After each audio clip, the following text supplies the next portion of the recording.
Hello दोस्तों, आउं वञी रहियो आहियां सचरगोठ, जिते हिकु प्रोग्राम आहे जदीद दौर जा इल्म ऐं असांजा नौजवान संसार पब्लिकेशन तरफ़ां ही प्रोग्राम कयो वञे थो ऐं उन में महिमान तौरु आउं बि शामिलु थींदुसि।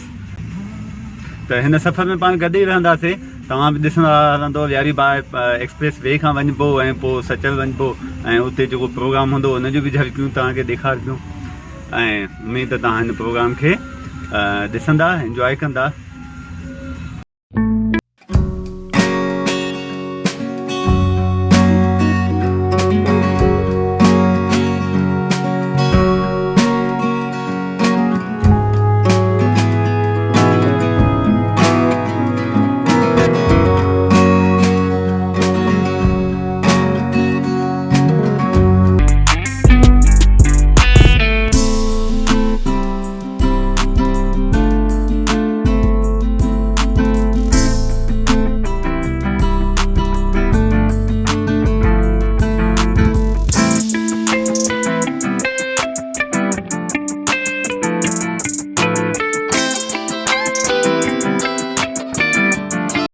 हिन वक़्तु असीं यारी टूर प्लाज़ा वटि आया आहियूं, जेको हितां शुरूआति थिए पई ऐं हिन खां पोइ यारी एक्सप्रेस वे ते हलंदासीं ऐं सचल पहुची वेंदासीं।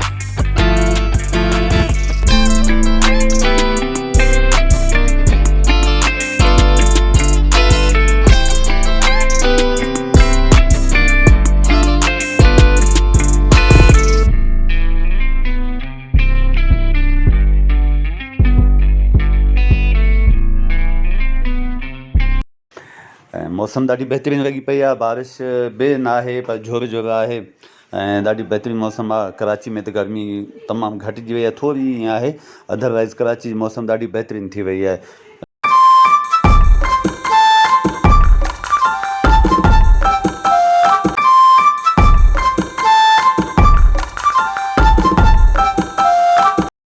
सचल ॻोठ जी जेका गेट आहे, जेको वॾो दरवाज़ो आहे, उन मां हाणे दाख़िल थी रहिया आहियूं ऐं असांखे बेनज़ीर भुट्टो लाइब्रेरी वञिणो आहे, जिते संसार पब्लिकेशन तरफ़ां मौजूदा दौर ऐं जदीद इल्म ऐं असांजा नौजवान इन मौज़ू ते हिकु कॉन्फ्रेंस कराई पई वञे।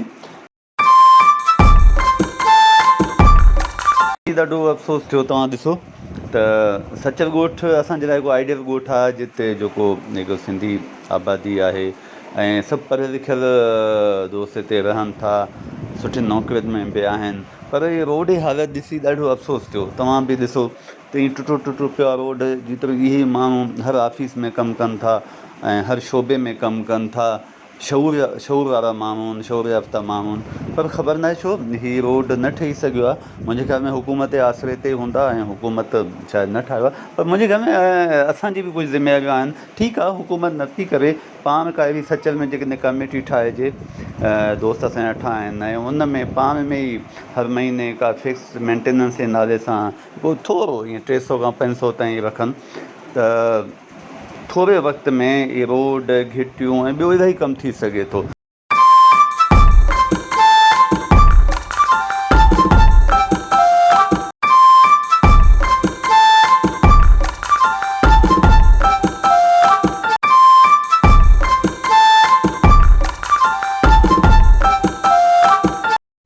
हींअर बसि लाइब्रेरी पहुचण वारा आहियूं। बल्कि हीअ जेके साम्हूं भित नज़र थी अचे हीअ लाइब्रेरी जी आहे ऐं असीं पहुची चुका आहियूं। हीअ साइन बोर्ड बि लॻियलु आहे शहीद मोहतरमा बेनज़ीर भुट्टो मेमोरियल लाइब्रेरी ऐं हितां असीं हाणे अंदरि दाख़िल थी रहिया आहियूं।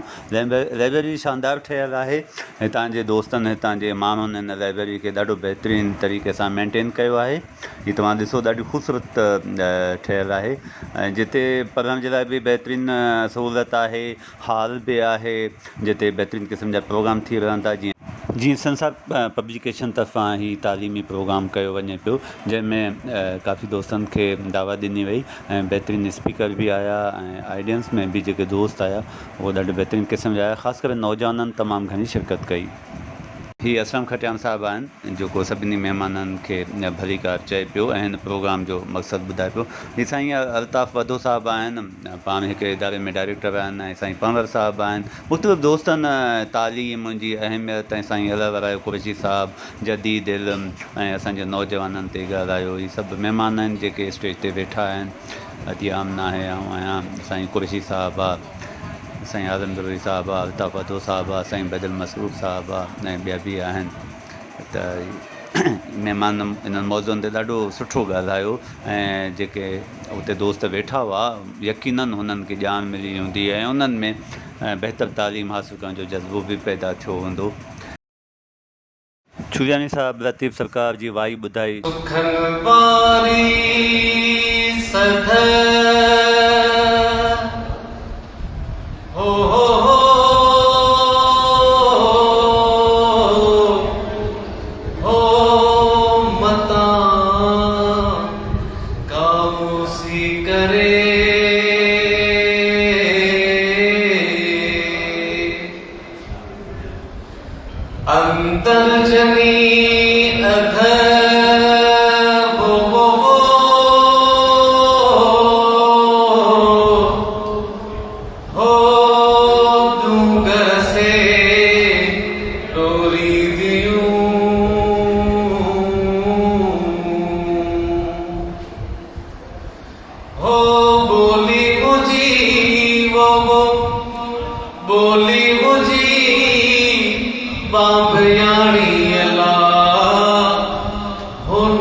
उनखां पोइ मूंखे घुराए वियो ऐं मूं बि तालीम जदीद इल्म ऐं मौजूदा दौर ऐं उन्हनि जी अहमियत ते ॻाल्हायो, टेक्नोलॉजी ते ॻाल्हायो ऐं नौजवाननि खे मोटिवेट कयो त हू कहिड़ो रुख़ अख़्तियार कनि।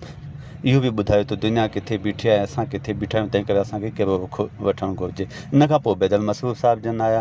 उन्हनि तालीम ते ॻाल्हाइण सां गॾु पंहिंजो मशहूरु कलाम बि ॿुधायो।